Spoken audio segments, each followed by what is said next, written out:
Τι είναι αυτό? Ένα σπουργίτη.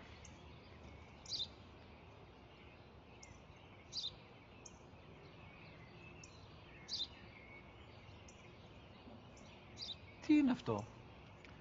Μόλις τώρα στο πατέρα, σπουργίτη είναι.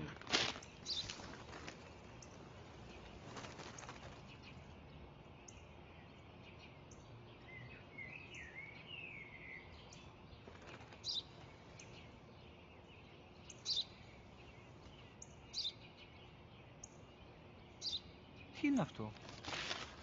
Ένα σπουργίτη είναι, πατέρα. Ένα σπουργίτη. Σπου-γι-τι.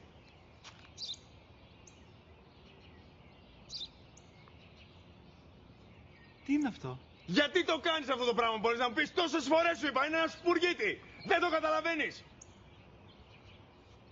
Πού πας?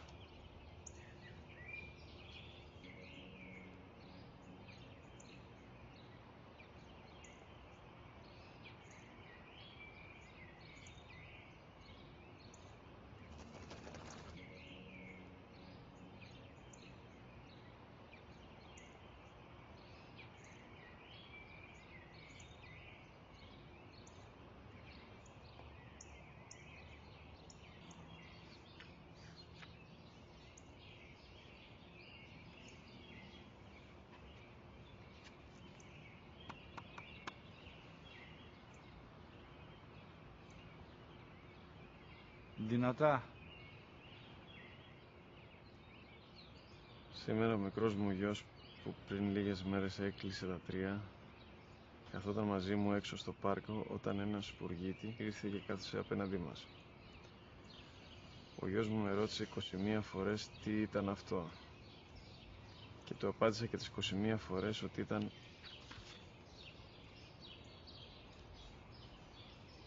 ένα σπουργίτη. Τον αγκάλιασα τρυφερά και τις 21 φορές που μου έκανε την ίδια ερώτηση, ξανά και ξανά, χωρίς να εκνευριστώ, νιώθοντας στοργή για το αθώο μου αγοράκι.